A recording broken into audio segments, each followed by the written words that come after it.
Kanye West is a rapper and producer who was born in Atlanta but was raised in Chicago. He started off his career as a producer, producing for some huge artists. This would eventually allow West to branch out into starting his rap career, which he kicked off with the College Dropout in 2004. Since then, Kanye's went on to release 7 studio albums, and I'm here to rank them all. This is probably going to be a pretty long video because I'm going to be going in depth about what I thought of each one of his albums.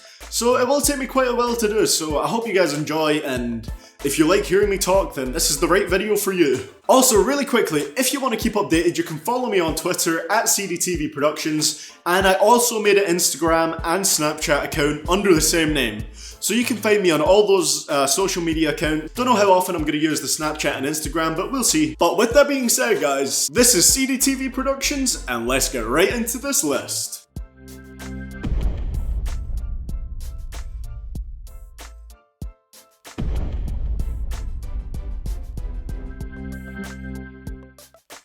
And at our lowest rank, we have Yeezus, which was released in 2013. Damn, your lips very soft. As I turn my BlackBerry off, and I turn your bathwater on, and you turn. Now, Kanye has always been known for experimenting with different sounds in his music and having kind of like a different sound for each one.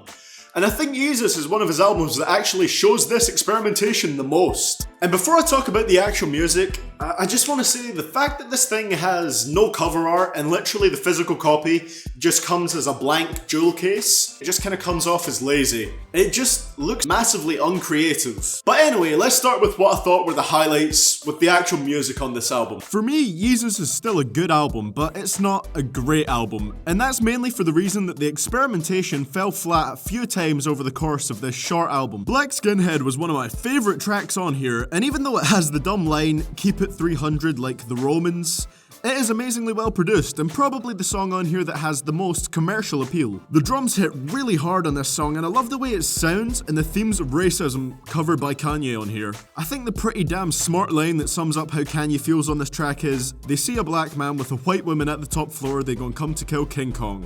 That for me was a really well thought out line. The following track, I Am a God, displays one of the biggest Kanyeisms, where it says the track features God, but no one else is on the track but Kanye. But the song itself is decent. New Slaves was another highlight for me, with one of those DJ Mustard kind of sounding beats, except as it's not produced by DJ Mustard, it has many more layers and complexity. It also has a lyric I really like where Kanye says, "There's leaders and there's followers, but I'd rather be a dick than a swallower." Kanye may brag a lot, but he does do it in very inventive ways.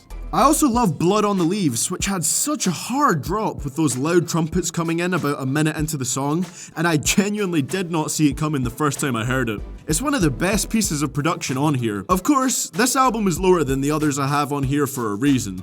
One of the tracks I really did not like on here though was the track On Sight, which has just one of the most abrasive beats I've ever heard. This was one of the cases on here where the experimentation just didn't work and it was not good. Hold My Liquor also kind of fails in this area as the beat is mostly nice and it would work, but there's kind of like this high-pitched screeching sound that comes up like every bar and it's really kind of gets irritating after a while. My least favourite track on here was probably Send It Up featuring King Louie, which I really actually haven't listened to that many times and I don't really come back to it that often. I don't want to listen to it that much. So for me, this was a pretty decent album. It was pretty mixed, but I can still say it was good. It just, for me, definitely does not live up to all the other albums. Hence why it's here at our last spot. And at our 6th spot, we have The Life of Pablo, which was released last year in 2016. Now if I fuck this model, and she just bleach her asshole, and I get bleach on my t-shirt, I'ma feel like an asshole. I was high when I met her. Kanye's most recent project was actually pretty damn good to me.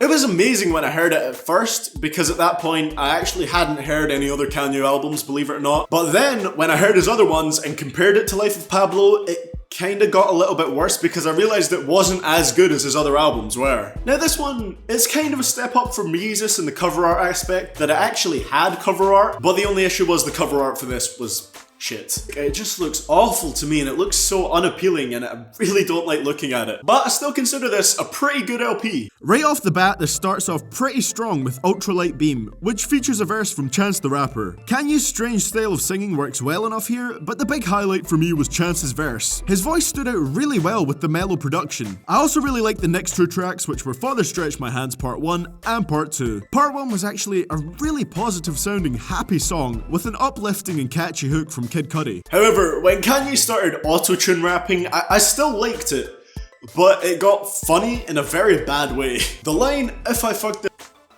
just bleached her asshole, and I get bleach in my t-shirt, then I'ma feel like an asshole, is hilariously terrible, and the kind of like slow way in which he delivers it just makes it even funnier to listen to. I still do love the song though and listen to it very frequently. Then Part 2 has a more fast-paced beat, and Kanye covers quite a lot of personal things, from the death of his mother to his car accident in which he broke his jaw. Then Designer takes over in the second verse as Kanye samples Panda on this song. It was the first time I'd ever heard it, and I'll never be able to forget that I legitimately said to myself, I didn't know Kanye had Future on this album. I genuinely thought it was Future. Another highlight on here for me is I Love Kanye. I really love when someone is self-aware. This track actually shows Kanye, even though he's a dickhead, he's either aware of it or he's exaggerating it for publicity, kind of.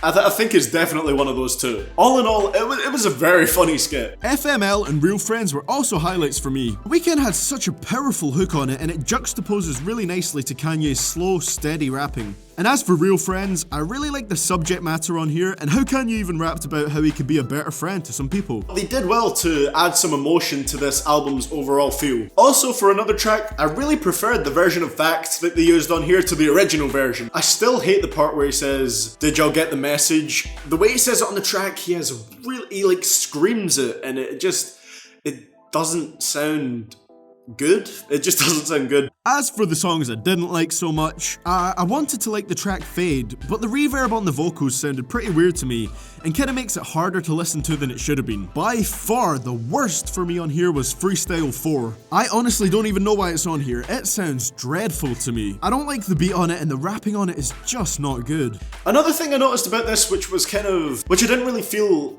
like with other Kanye albums, was that I didn't like some of the samples that he used on here. I really didn't like the one that he used on FML here towards the end of the track. It just sounded kind of out of place and it didn't really fit in with it, to be honest. And I also love the track No More Parties in LA, but I feel like the samples on there at some point actually kind of drowned out what Kanye and Kendrick were saying at some point, and that kind of annoyed me a little bit. However, saying that, I did feel like this was a very good project overall, and I wasn't disappointed by it at all. It's always great to hear Kanye create his own type of sound, not, conforming to whatever is being put out at the time, and still be so successful with it. And at number 5, we have 808s and Heartbreaks, which was released in 2008. In the night, I hear him talk, the coldest story ever told. Somewhere far along this road, he lost his soul to a woman so heartless. Now, these next 5 albums on this list were all incredible. I love every single one of the albums in the top 5, and they're pretty much all kind of like classics to me. This one was Kanye's 4th studio album and can be easily recognized by its very stripped down and minimalist production and the heavy use of autotune throughout pretty much all of the tracks. And I think this, combined with the fact that Kanye West was going through many personal issues at the time, combines to make a fantastic album. He covers themes on here such as the passing of his mother and relationships that went wrong. It makes for a really compelling listen. The first song I ever heard from this album was Welcome to Heartbreak, and this was only the second album I'd ever heard from Kanye, so I was honestly surprised he could have so much emotion and pain in his music. The song features a great hook again from Kid Cudi that helps tie the track together so well. I love how Kanye actually talks here about being disappointed when people show him they have a happy family, because Kanye himself at that point may have had riches, but he doesn't have a family he can settle down with and have a good time with. This is summarized perfectly with the line where he says, "Dad cracked a joke, all the kids laughed, but I couldn't hear him all the way in first class." This album also spawned one of Kanye's biggest hits with the song Heartless. This track is brilliant purely because of the way it sounds so emotionally driven, yet empty at the same time, really reflecting Kanye's mind state on that track. You could tell Kanye was really hurt by this breakup that he details at the time, and It's honestly one of my favourite tracks that he's ever released. But it is not all slow and emotional songs on this record. For example, the song Paranoid is a much more funky sounding and carefree song that really helps add a lighter side to the album. Robocop was also like this, with the strings adding a really kind of bouncy sound to it, but the subject matter is still about a girl he broke up with. He just manages to make it sound a bit more cheerful than the way he covers it in other tracks. The songs that contain features on here tend to be kind of more energetic and contain, you know, more kind of rapping on them, and they do help to kind of add little breaks into the album between all the emotion. A particular highlight for me was Lil Wayne on See You In My Nightmares. His varying vocals change pitch and he genuinely sounds really passionate on here. However, there are some points where Kanye indulges in his music too much here. For example, the 6-minute long intro track, Say You Will,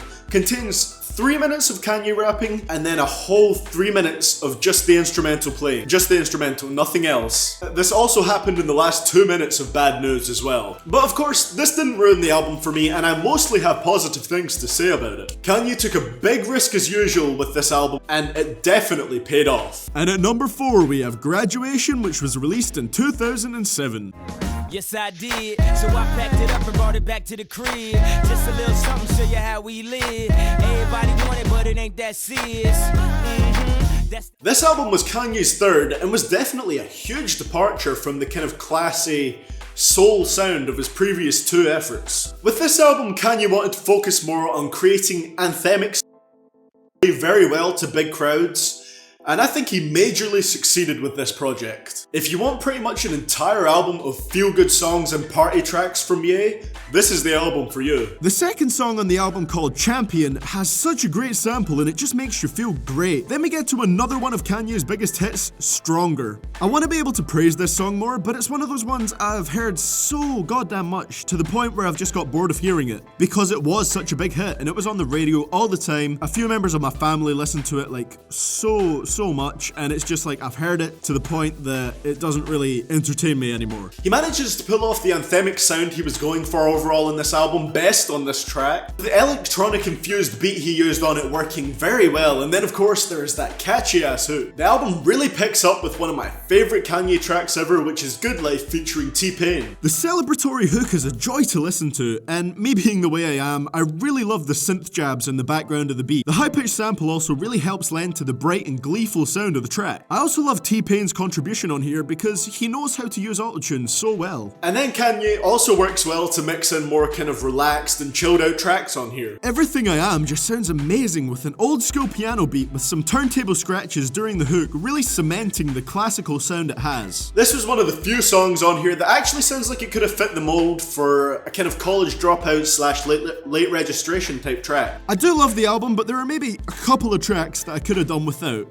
I thought Drunk and Hot Girls was decent, but it moved along at a fairly slow pace, and I wasn't a fan of the verses on it that much, to be honest. I also thought the song Barry Bonds was mostly good, but I did not like Lil Wayne on this song at all. Now, I have no problem with Wayne as a rapper per se, but I didn't think he gave a good verse on here. But the great thing is, apart from that, I barely have any other issues with the album. Sure, the whole electronic synth sound may not be my favourite style of sound that Kanye's done, but it does work very well, and he manages to pull it off effortlessly on here. This album works so well, mainly because it's so tightly packed with fewer tracks than his previous albums had. For example, the College Dropout and Late Registration had 21 tracks overall. Now, while most of those were skits, it does kind of bloat the runtime of it, and this just worked very well because it was tightly packed and they all flowed together very nicely. I don't think this album really relates as much to the education theme it follows as much as his previous 2 albums did, but that's not much of an issue. At the end of the day, he still managed to turn out a brilliant album. And at number 3, we have The College Dropout, which was released in 2004. I've been working this grave shift and I ain't paid shit. I wish I could buy me a spaceship and fly. This was the album that started it all. The College Dropout was Kanye's debut album, and he made sure to kick his career off to a strong start, despite struggling to find a label because most people viewed him as a producer at the time, and they didn't really think he would fit in with the whole kind of gangster rap style, which was very prominent at the time, and Kanye was, you know, he was doing his own thing, he wasn't doing the gangster rap. The College Dropout also started Kanye's education-themed albums. This project helped to popularize West's chipmunk soul style, which took samples from soul songs and kind of pitched them up and sped them up as well, and it creates a very nice sound overall for rap beats. My favourite examples of this are Slow Jams and Through the Wire. Slow Jams is a brilliant track and is probably one of my favourites on here. It features Twista, who I did a top 10 fast verses video if you want to check that out. Slow Jams is actually on there, just a little shameless plug. And the part where he rides the chipmunk soul beat effortlessly is amazing. Honestly, I thought Kanye wasn't amazing on this song, but he still did a good enough job and was entertaining to listen to. I laughed especially hard at the line where he said this girl had a dark-skinned friend who looked like Michael Jackson and a light-skinned friend who looked like Michael Jackson. That just made me laugh. Then the other song I mentioned there, called Through the Wire, is very interesting and has a very cool story behind it. Kanye actually conceived this track after he was in a pretty bad car accident, and he recorded it while he was still recovering and actually had his mouth surgically wired shut while he laid down the verses here. That is a fucking amazing concept for a song, and it shows you how personal Kanye is willing to be. Another massive highlight for me in this project, and hands down my favourite song on here, is Spaceship featuring GLC and Consequence. I love absolutely everything about it. The intensity from Kanye on his verse, the catchy as hell chorus, the amazing beat, and the guest verses.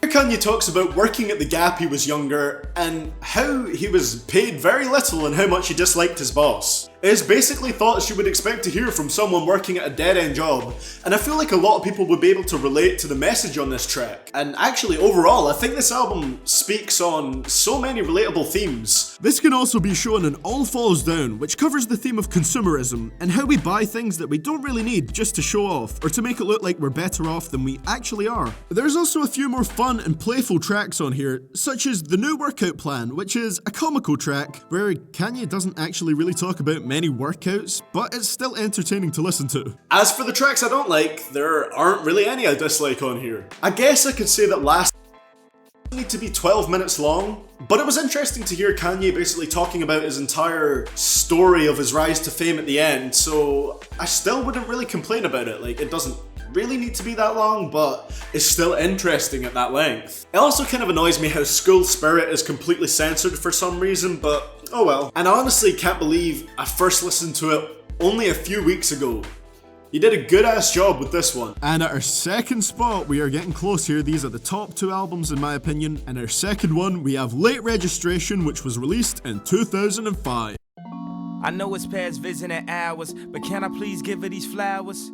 The doctor don't want to take procedures. He claim my heart can't take the anesthesia. Now this album here probably has my favourite production style on a Kanye West album. On this one, Kanye composer John Bryan to add a more orchestral sound to the instrumentals on here. This type of sound is showcased perfectly on the track We Major. The beat for this one is so powerful and lush, with so many different sounds going on at once, but all like working together exceptional. I also loved about how most of Nas's verse was actually about him being unsure what to write his verse about. It was actually surprisingly a pretty good concept to talk about. Again, it's not really necessary for it to be 7 minutes and 30 seconds long, but the instrumentation sounds so wonderful and is varied enough to carry it throughout the runtime. There is only one track on here that isn't produced by West, and that is Touch the Sky, which is produced by Just Blaze, and it is fantastic. I really love the triumphant horns on here, and it's another one of Kanye's uplifting tracks. There's a track here that for some reason I feel is quite similar to Spaceship. I don't know if it's just because it also features GLC,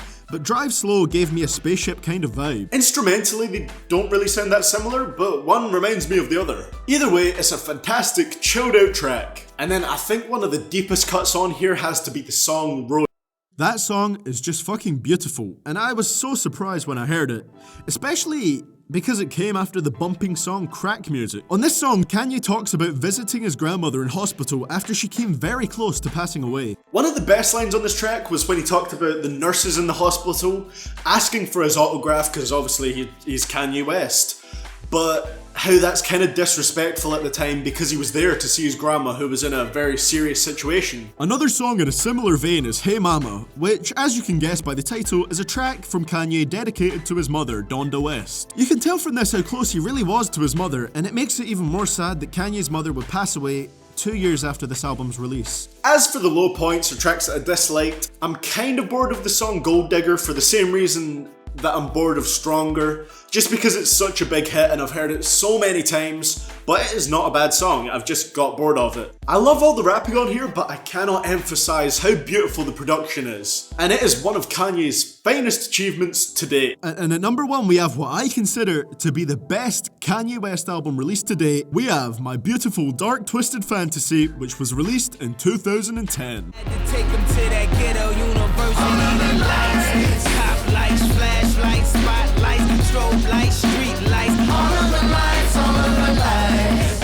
And at number 1, we have an album that really could be considered as a modern classic. He tried out new sounds here, but he also used some of his older styles. It just really feels like the culmination of his talent to me. Kanye came up with this album while he was on a getaway in Hawaii to kind of take a break from all the pressures he was facing at the time. This was very different to the sound he had on 808s and Heartbreaks, which was his previous record. That had very minimalistic production on it. This album just revels in its very loud and full production. The album starts off ridiculously strong. The sample and piano hits on Dark Fantasy are insanely dope. This then goes into Gorgeous, which has a really catchy electric guitar based instrumental with a great hook from Kid Cudi. I swear I've absolutely loved every hook that Kid Cudi has done for Kanye. He does a fantastic job when he works with them. This also features a great verse from the legendary Raekwon, which was great to hear. If there's one complaint I have about the song, it's the filter that Kanye puts on the vocals here. It really doesn't sound that bad when you listen to it through something like an iPhone speaker or something like that,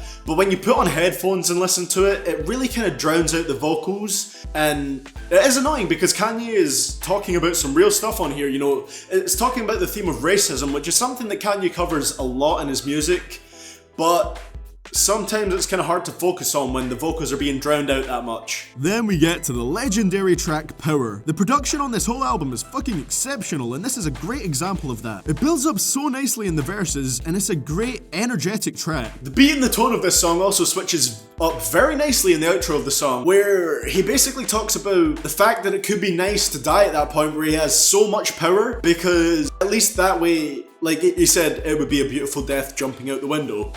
Because if he did that, you know, he'd die at the peak of his power, and it wouldn't have been taken away by someone else, and he wouldn't have that kind of fall from grace, so to say. Next, we get a huge hit in All of the Lights. The drums on this one are crazy. I really love when drums just kind of roll so smoothly together like they do here. And the beat for this one honestly just goes so hard. Play this through some speakers, it will go hard. Now if we move on to later on in the album, Hell of a Life was very interesting to me for the fact that the auto-tune on it sounded very reminiscent of the 808s and Heartbreak sound, but the beat sounded very much like something that could have appeared later on in Kanye's next album, Yeezus. Another highlight is the fact that Kanye manages to pull the best out of all the features he gets on here. Rick Ross delivers one of the best verses I've ever heard from him in Devil in a New Dress. I don't think I've ever heard him rap like that before. He honestly sounds, no pun intended, hungry. Always nice to have a little fat joke about Rick Ross. Why is he shirtless in every fucking video, by the way? I was also surprised by Nicki Minaj on the song Monster. I don't think I've ever heard her sound as vicious and hungry before, and it was a really captivating verse where she switched her voice and tone very frequently. Also, Pusha T kills his verse on So Appalled. I really need to check out more of his music after hearing that. All the guest verses on here are brilliant. I actually went into this album really wondering what all the hype could be about, like doubting that it could be as good as everyone claimed it would be, but I was really wrong. I wouldn't consider myself a Kanye stan, and I still think he's a bit of an asshole, but this album is incredible to me. When I say bit of an asshole, I mean very huge asshole. For me, every track was at least an 8 out of 10, and I loved it all. This is as close to a masterpiece as Kanye has ever got, and that is why it takes my spot as my personal favourite album of all time from Kanye. Well guys, that's going to be it for the video today. Right off the bat, I'd really appreciate if you guys could leave a like and subscribe if you haven't done so already, because I took a lot of time out to work on this video. It's probably one of my longest so far. I mean, currently the recording stands at 40 minutes, so I'm going to have to cut that down. But I really hope you guys enjoyed it. Let me know your personal ranking of his albums in the comments down below. And if you want to help me out, go support me on Patreon. The link to that is www.patreon.com/CDTVProductions. Shout out to my 2 supporters that I already have on there. That is Dane Kirkpatrick and Anders Olesen. Thank you so much for that. And also again, follow me on all my social media links on Twitter, Instagram, and Snapchat at CDTVProductions. And I think that's all I got to say, guys. I don't really want to stretch this video out any longer than it already is, because like I said, we're at 40 minutes now, at least in the raw record. With that being said, thank you guys so much for watching, and this is CDTV Productions, signing out.